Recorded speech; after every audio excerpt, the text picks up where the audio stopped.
as can be clearly seen from this list of IFI employees, all of whom at one time or another have received an honour from the Queen. I'm a CBE. It's a bit embarrassing, actually. Obviously, I can't tell people the real reason I got it. I have to make up something. What I usually say is that I was at home one day when the doorbell rang, and when I opened the door, there was this royal chauffeur standing there, wanting to know if I would be prepared to let the Duchess of York throw up in my toilet. I said, all right then, and 3 months later I was summoned to the palace to get the medal. It's surprising how many people believe me, really. This is the IFI's branch office in Birmingham. The boy you see coming out of the building is 17. He makes the tea and takes round the post. He is an OBE. This government likes to reward excellence, Mr. Harper.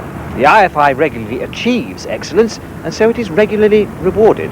But Mr. Benchley, excellence at doing what? Excellence at committing gross intrusion into people's private lives? Excellence at snooping on perfectly innocent members of the public? Yes, well, it's only by snooping on them, as you call it, that the IFI can determine that they are perfectly innocent members of the public, isn't it? Yes, but surely by giving the IFI's employees so many honours for this snooping, there's a danger that the government might be seen to be ushering in the beginnings of a police state.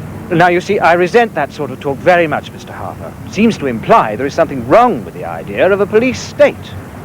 It's not just because of the support it receives from its friends that the IFI is able to continue doing what it does. It's also because it's prepared to deal ruthlessly with anyone who tries to stop it. In 1985, left-wing Labour MP Peter Briggs tried to have the IFI outlawed. He introduced a private member's bill to Parliament, which, he told the press at the time, he would fight to the death to see made law. 3 weeks later, Peter Briggs requested that he might be allowed to withdraw the bill so that he could word it better. He has not since tried to reintroduce it. Why not? The IFI got to him. They spiked his drinks one night and then arranged for him to be photographed in bed with a policewoman and a girl who worked in the PR department of a South African toxic waste shipping company. Provided he toes the line, they'll give him the negatives back in about 30 years, when he gets his peerage. Sorry, Mr. Briggs, Mr. Briggs, could we ask you a few questions? The reason I support Composite 59 is the reason that anyone except a class traitor would support Composite 59. No, Mr. Briggs, I wanted to ask you why you withdrew your bill banning the IFI. Blimey, that's ancient history, isn't it? I did that because I thought of better ways of using my parliamentary time. Of course, since then, you have in fact been thrown out of Parliament on 3 separate occasions for swearing at the government. Yes, well, there you are, then. I think that's a much better way of using my parliamentary time. Mr. Briggs, have you ever been photographed in bed with a policewoman and a lady who works in the public relations department of a South African toxic waste shipping company? No, but I was once sketched having it off with Maggie Thatcher. How's the massage? The Institute for Freedom in Industry is an alarmingly powerful organization with some important friends and some ruthless ways of dealing with its enemies. It's an organization which cloaks itself in the armor of secrecy, but tonight we have caught a glimpse of their dubious activities through a chink in that armor. The organization which spends most of its time infiltrating others has itself been infiltrated by us. For once, the IFI has been the victim of someone else's unwelcome attentions. They had a bloody good hiding, I can tell you. Right. So, how'd you get on with the media? We got them completely covered. Names, addresses, affiliations, the lot. Well, that's impressive. So what, you'd have something on every TV journalist then? Oh, yeah. Okay, well, just for the sake of argument, what would you have on someone like David Harper, say? Do you want me to check now? Well, could you do that? Of course. Well, I mean, that'd be great. Can I use your phone? Yeah, sure, if you just dial 9, because then You've had some dealings with this chap, have you? Yeah. I think I've heard of him. A smooth, pushy, self-righteous bastard. Yeah, that's him, yeah. Hello? Code 65. They've had a go at us from time to time, you know, the telly. Sick, aren't they? It's drugs and stuff. Hello? Harper, David. What programme is he on? This is David Harper, I think that's what it's... This is David Harper. Yeah, spot on. What, love? Oh, good. Trotskyist, apparently. Oh, really, that is a surprise. Dozens of parking tickets, all of them in Soho. That's interesting.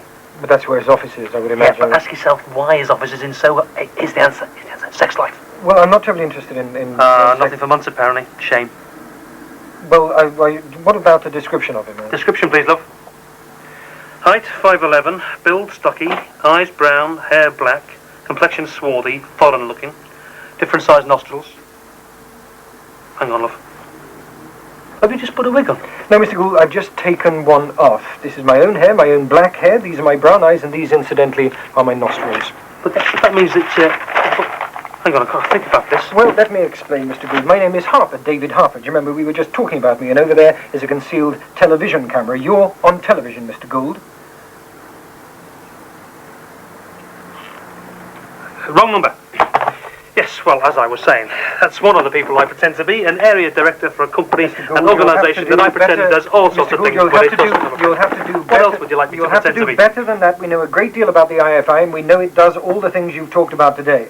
What was in that pill you gave me? It's made me say all sorts of stupid things. Mr. Gould, I didn't give you any pill. You told me what you told me because you know it's true. I feel woozy. I need some air. Goodbye. That's the toilet, Mr. Gould. I know. What would you like me to do now? Rolf Harris, my friends say it's uncanny. Mr. Gould. Wow. Mr. Gould, we know you work for the IFI, Mr. Gould. Our investigations have not persuaded the IFI of the glaring need to make major changes in the way they operate. One small change they have made, however, is in deciding that Colin Gould should no longer be involved with them. He's been sacked, and we understand blacklisted for being subversively stupid. And Mr. Gould is here with me again now. Mr. Gould, do you still maintain that you were fabricating, that you were, as you said, making up all that information about the IFI? No, they're bastards. Well, your anger is quite understandable, but do you not also feel it's a sort of poetic justice that, having been responsible for putting so many others on the blacklist, that you now find yourself on it alongside them? No. Well, Mr. Gould can perhaps draw some small crumb of consolation from the fact that he's not the only former member of the IFI whom they've just blacklisted, because they've just done exactly the same thing to Mr. Frank Phillips. Is that right, Mr. Phillips? Yes. And how do you feel about that? It doesn't bother me. What, so you're not bothered that you might never be able to get work again? Oh, I'll get work. What, in another country? Maybe in another galaxy. I'll see what they suggest when I speak to them tonight.